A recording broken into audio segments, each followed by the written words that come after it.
Hey, hello students.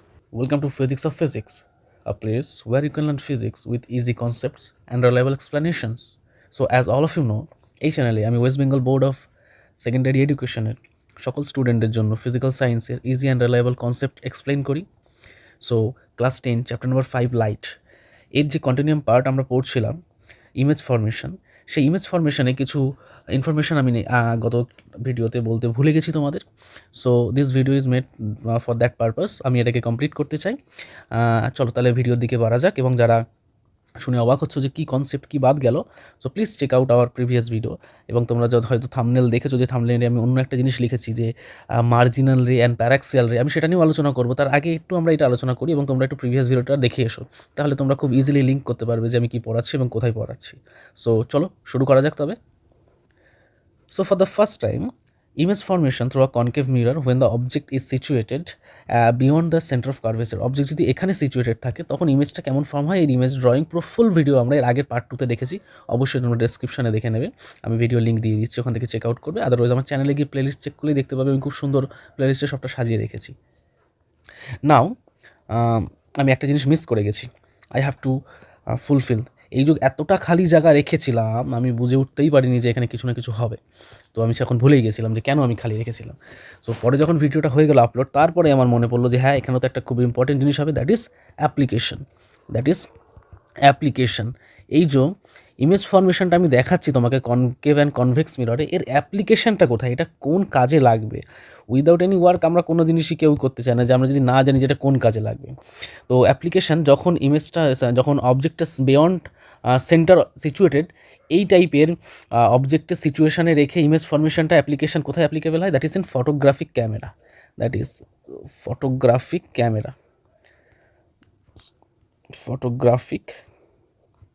Camera. That mean normal যে মোবাইলের camera বা ফটোগ্রাফিক ক্যামেরা যে হয়, সেই ক্যামেরাতে এটা ইউজ করা হয়, যেখানে অবজেক্ট অনেক দূরে থাকে কিন্তু তার ইমেজটা হচ্ছে একটা স্মলার ইমেজ ফর্ম হয় এবং সেটা within focus and centre of কার্ভেচারের মধ্যে ফর্মেশন হয়। এই অ্যাপ্লিকেশন কিন্তু ইম্পর্টেন্ট, পরীক্ষাতে অনেক সময় আসে যে অ্যাপ্লিকেশনের জন্য হাফ মার্কস দেয়, লিখতে হবে।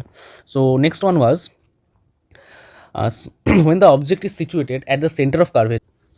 This example is very famous because এটা কোথায় ইউজ হয়, রিফ্লেক্টিং টেলিস্কোপে ইউজ হয়। তোমরা রিফ্লেক্টিং টেলিস্কোপ সম্পর্কে জানো কি না আমি জানি না। যে টেলিস্কোপ বেসিক্যালি দু ধরনের হয়, একটা হয় হচ্ছে তোমার রিফ্র্যাক্টিং টেলিস্কোপ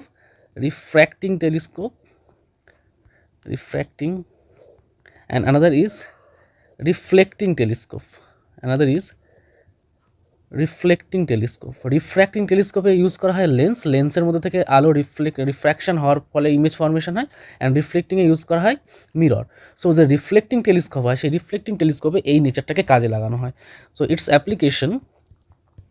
অ্যাপ্লিকেশনগুলো লিখে নেবে তোমরা যে নোটস করেছিলে, সেখানে যদি জায়গা না থাকে পরে আলাদা করে তোমরা একটা হেডিং দেবে অ্যাপ্লিকেশনস বলে, সেখানে আলাদা আলাদা অবজেক্টের সিচুয়েশনটা লিখবে, কোথায় কোথায় অবজেক্ট সিচুয়েটেড আছে, and corresponding you have to write their applications. তো the application of this case is reflecting telescope. It is used in reflecting telescope. আচ্ছা, কালারটা চেঞ্জ করে নিই। Used in reflecting telescope.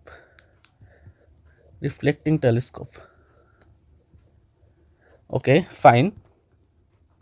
And next one is when the object is situated between center of curvature and between focus, what is the application in this case? আচ্ছা, এখানে লেখার জায়গা নেই, so আমি এখানে পাশে লিখছি, এনাফ প্লেস আছে এখানে। ইটস অ্যাপ্লিকেশন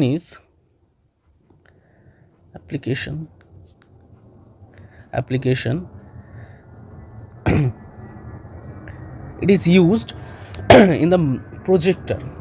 যে স্কুলে বা অন্যান্য জায়গায় যে তোমরা প্রজেক্টটা দেখো, সেই প্রজেক্টর এটা ইউজ করা হয়, যেখানে অবজেক্টটা কী হয় আমাদের সেন্টার অফ কার্ভেচার আর ফোকাসের মাঝে রাখি এবং তার একটা বড় ইমেজ আমরা পর্দায় ফেলি, সেই ইমেজটা আমরা সেখান থেকে দেখতে পাই। So it is used in projectors. Okay, আমি তো কালার চেঞ্জ করতেই ভুলে গেলাম আবার এটা। No problem, I've done. Next one, when the object is situated in between focus and the pole, what is its application? এটার অ্যাপ্লিকেশনও খুব ওয়েল নোন অ্যাপ্লিকেশন, সেটা হচ্ছে তোমরা সবাই ম্যাগনিফাইং গ্লাস দেখেছো। ম্যাগনিফাইং গ্লাসে কী হয়, অবজেক্টটার অনেকটা কাছে নিয়ে গেলে কিন্তু ম্যাগনিফাইং গ্লাস কী করবে, তার একটা অনেক বড় ইমেজ তৈরি করবে। So it is used in magnifying glass. it is used in magnifying glass and shaving mirror, মানে নর্মাল যে mirror, saving or makeup mirror. So first one is, এটা দুটো application. First one is magnifying glass, যেটাকে বাঙালিরা বাংলায় আতশকাচও বলে থাকে। And the second one is shaving mirror, যেটা দেখে তোমাদের বাবা কাকারা সবাই দাড়ি টাড়ি কাটতো আগেকার দিনে, বা এখনও পার্লারে থাকে। Shaving mirror, another is shaving mirror. Okay, আচ্ছা, ছেলেদের জন্য লিখলাম, মেয়েরা তাহলে অসন্তুষ্ট হবে। শেভিং মিররের সাথে সাথে আমরা মেকআপ মিররটাও লিখে দিই। ওকে, মেকআপ মিরর, মেকআপের জন্য যে মিররটা ইউজ করা হয় সেটা। তোমরা বলবে যে এইটা তো বাড়ির রেগুলার মিরর, এখানে কি পার্থক্য আছে? এখানে পার্থক্য আছে। তোমরা সবাই দেখবে মেকআপ মিররে গেলে কিন্তু তোমাদের ফেস বা হাইট উইথ একটা পারফেক্ট দেখায়, নিজেদেরকে অনেক সুন্দর দেখায়। কারণ এখানে কিন্তু তোমরা বেসিক্যালি সিচুয়েটেড থাকো ফোকাস আর পোলের মধ্যে। তো আমি দেখবে মিররে অনেক কাছে সিচুয়েটেড থাকো, ফলে একটা অনেক বড় ইমেজ ফর্মেশন হয়, যেটা আমাদেরকে খুব সুন্দর সুশীল দেখায়, আর যার জন্য আমরা সারাক্ষণ একদম মিররের দিকে তাকিয়ে নিজেকে নায়ক নায়িকা মনে করি। ওকে, দ্যাটস অল। তো আমাদের যে টপিকটায় বা যার যে থাম্বনেল দিয়ে আমরা এই ভিডিওটা বানিয়েছি, দ্যাট ইজ মার্জিনাল রে, that is, okay Kali change করে নিই, that is marginal ray, and next one is paraxial রে। হোয়াট আর দিস রে? আমি তার ডেফিনেশনটাই বোঝানোর জন্য আগের দিন আমি একটুখানি তোমাদের বলেছিলাম যে in the headlight of a motorbike there should be used concave mirror, but some problem occurs due to using this, that's why they replace the concave mirror with the parabolic mirror. কেন parabolic mirror use করা হয় সেটা নিয়েই বোঝাতে গিয়ে কিন্তু আমাদের paraxial রে আর মার্জিনাল রে কনসেপ্ট জানতে হবে। চলো তাহলে সেই কনসেপ্টটা জানি, তার সাথে সাথে এটাও পড়ে নিই। সো বিফোর ডিসকাসিং দিস, আমার একটা ইম্পর্টেন্ট কনসার্ন রয়েছে, সেটা হচ্ছে তোমরা আমাকে কমেন্ট সেকশনে জানাও তোমাদের স্কুলে কী সিলেবাস আছে। ইন্ডিভিজুয়ালি সব স্কুলে তো আলাদা আলাদা সিলেবাস থাকে। সো তোমাদের সিলেবাসগুলো আমাকে জানাও। আমি জানি যেটা স্ট্যান্ডার্ড একটা সিলেবাস হয়, চ্যাপ্টার নাম্বার কোথায় গেল, এই যে চ্যাপ্টার নাম্বার 1 to 4, অ্যান্ড তার সাথে অ্যাড হয় হচ্ছে 8.1, 8.2, কোনো স্কুলে 8.3। These are the standard syllabus for first summative examination according to the West Bengal Board of Secondary Education. But বিভিন্ন স্কুলে নিজেদের অ্যাকর্ডিংলি তারা সিলেবাসটাকে চেঞ্জ করে। তো প্লিজ তোমরা তোমাদের সিলেবাসটা আমাকে কমেন্টে শেয়ার করো, জানাও। আমি সুতরাং সবার সিলেবাসটা যেটা কমন হবে সেটা, এবং যা যা আছে আমি সেটা কভার করার চেষ্টা করবো। That will be helpful for me and you all as well. Okay, চলো কনসেপ্টে ফেরা যাক। Marginal ray and paraxial. The first one is marginal ray. What are the marginal rays? দেখা যাক মার্জিনাল রে জিনিসটা কী। তাহলে এর জন্য আমাকে একটা ইমেজ ড্র করতে হবে। আমি যদি এখানে একটা খুব বড় কনকেভ মিরর ড্র করি, তাহলে বুঝতে সুবিধা হবে তোমাদের। হ্যাঁ, মোটামুটি একটা হয়েছে আর কি কনকেভ মিরর, খুব একটা খারাপও হয়নি, হিসাবের খাতিরে ধরে নাও বেশ ভালোই হয়েছে। তো এর যদি আমি একটা প্রিন্সিপাল অ্যাক্সিসও ড্র করি, হ্যাঁ, সো কিছু রে এই প্রিন্সিপাল অ্যাক্সিস থেকে অনেক ডিস্টেন্সে আসে। ধরো এরকম একটা পয়েন্টে ফোকাস, এবং তার ডাবল এরকম একটা পয়েন্টে গিয়ে, বা এরকম একটা পয়েন্টে গিয়ে তোমার হচ্ছে সেন্টার অফ কার্ভেচার। সো অনেক রে আছে যারা প্রিন্সিপাল অ্যাক্সিস থেকে অনেক দূরে এসে, প্রিন্সিপাল অ্যাক্সিস, তো এটা প্রিন্সিপাল অ্যাক্সিস। আচ্ছা, এখানে লেখা যাবে না, এখানে লিখি principal Axis. So this one is our principal Axis. তো এটা যেহেতু আমাদের প্রিন্সিপাল অ্যাক্সিস, এই প্রিন্সিপাল অ্যাক্সিস থেকে অনেক দূরে কিছু রে আছে মিররের উপর, ইনসিডেন্ট রে এসে পড়ে। For that incident ray, due to the reflection through the mirror, they cannot meet at the focus point. They meet at any arbitrary type of point. So why this is happening? There is a reason of spherical aberration. তো তোমরা সেটা জানবে না খুব ভালো, পরে তোমাদেরকে আমি এই সম্পর্কে বলবো, ক্লাস 11-12 রয়েছে, তো সেটা নিয়ে বলবো। বাট এটা জানো যে এরা যখন এসে এখানে ইনসিডেন্ট হয়, এখানে যে অ্যাঙ্গেল অফ ইনসিডেন্স সেটা অনেক বেশি হয়। অ্যাঙ্গেল অফ ইনসিডেন্স কীভাবে পাওয়া যায়? এই সেন্টার অফ কার্ভেচারটা থেকে যদি তুমি একটা লাইন জয়েন করো, এখানে সেন্টার অফ কার্ভেচার থেকে এখানে এই যে অ্যাঙ্গেলটা, এটা হচ্ছে angle of incidence. For the second ray this should be like this one is the angle of incidence. So this angle is much higher, that because the spherical aberration is occur, যার জন্য এরা এক ফোকাসে meet করে না। But in case of and this type of ray are known as paraxial রে। তো paraxial রে কোন রেগুলো? যেগুলো কিনা প্রিন্সিপাল অ্যাক্সিস থেকে অনেক দূরে এসে মিররের উপর ইনসিডেন্ট হয়, and due to the reflection they are not meet at focus point, so they are known as paraxial ray. sorry, not paraxial ray, they are marginal rays, extremely sorry. So it is defined as rays which strikes on the mirror, far away from the principal axis.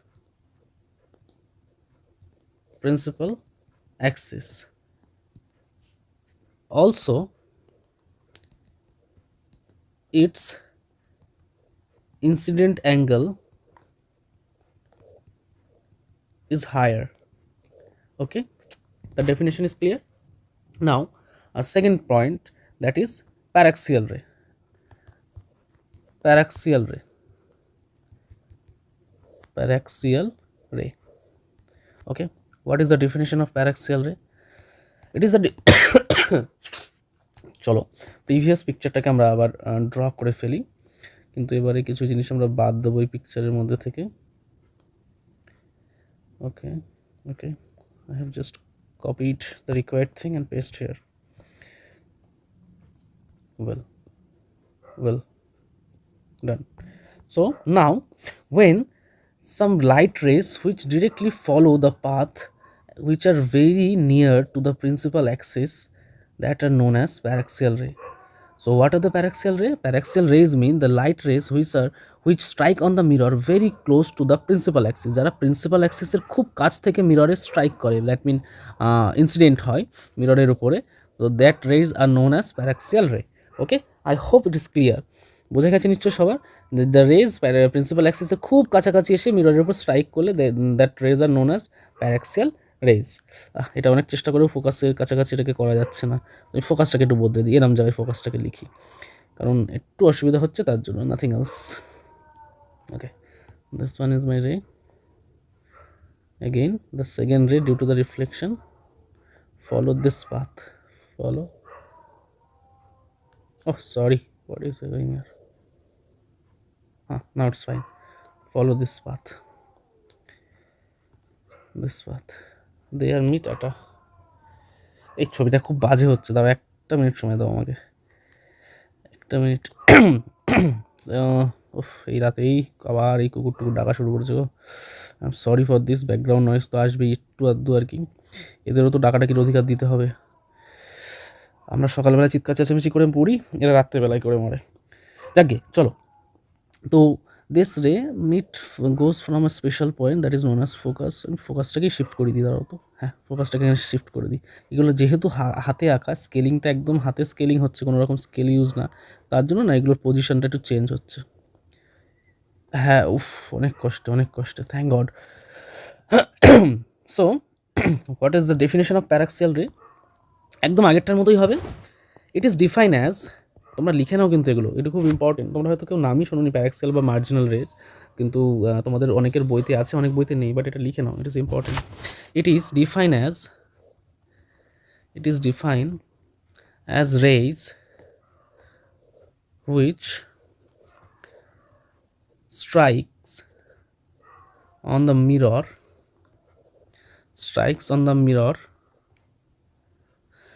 close to the parallel axis,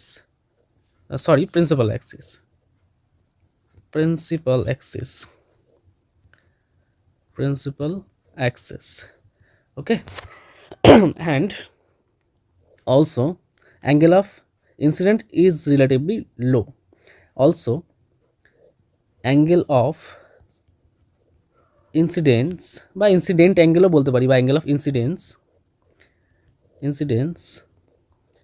is relatively lower, অনেক কম incident angle হয়। So I think তোমরা এবার বুঝতে পারলে what are the paraxial ray and what are the marginal rays. ডেফিনেশনটা clear?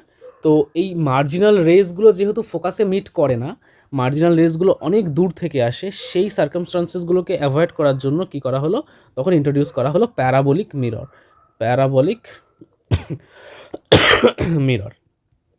মিররের ক্ষেত্রে যারা মার্জিনাল রেজ হয় প্যারাবোলিক মিররে যদি আমি একটা প্রিন্সিপাল অ্যাক্সিস ড্র করি, এর ক্ষেত্রে যারা মার্জিনাল রেজ হয় সেই মার্জিনাল রেজগুলোও কিন্তু প্রিন্সিপাল অ্যাক্সিসে ফোকাসের উপরে এসেই মিট করে, special point that is known as focus. এই প্রবলেমটা দূর করতে পারে একমাত্র আমাদের parabolic mirror. That's why motor বাইকের যে হেডলাইট বা লুকিং গ্লাস এনিথিং, সেক্ষেত্রে কী ব্যবহার করা হয়ে থাকে, that is basically used parabolic mirror. Why? The answer is too much clear due to the spherical aberration. So কেন করা হচ্ছে এইটাকে একটা স্পেশাল ফোকাস পয়েন্টে মিট আপ করানোর জন্যই করা হচ্ছে, দ্যাট ইজ ক্লিয়ার। সো পরীক্ষায় মনে হয় না এই কোয়েশ্চেনটা আসবে, যদি আসে তোমরা অ্যান্সার লিখতে পারবে। আমি তোমাদেরকে খুব সুন্দর করে টপিকটা বুঝিয়েছি। মিররটাই তো আমি ইনকমপ্লিট লিখেছি, বুঝিয়েছি। So thank all of you, অনেক ধৈর্য সহ্যের সাথে আমার এই ভুল ত্রুটিটাকে সংশোধন করতে দেখার জন্য। And I hope all of you practising so well. বছরের শুরু থেকে খুব ভালো প্র্যাকটিস শুরু করেছো, মন দিয়ে পড়ো। আমি সিলেবাস কভার করবো, আমি এক্সামের কিছু কোয়েশ্চেন সেটও পাঠাবো, এমসিকিউ সেটও পাঠাবো, তোমরা সলভ করবে। তোমরা অনেকেই নোটস নিয়ে সমস্যা হচ্ছে, টেলিগ্রাম গ্রুপটা ফলো করো প্লিজ। এবং আমি গুগল ড্রাইভ লিঙ্কও দিচ্ছি, সেখান থেকেও ডাউনলোড করে নিতে পারো। এখন এই ভিডিওগুলোর আমি নোটসগুলো শেয়ার করিনি, আস্তে আস্তে করবো, বাট পুরোনো ভিডিওগুলো আমি করে দিয়েছি।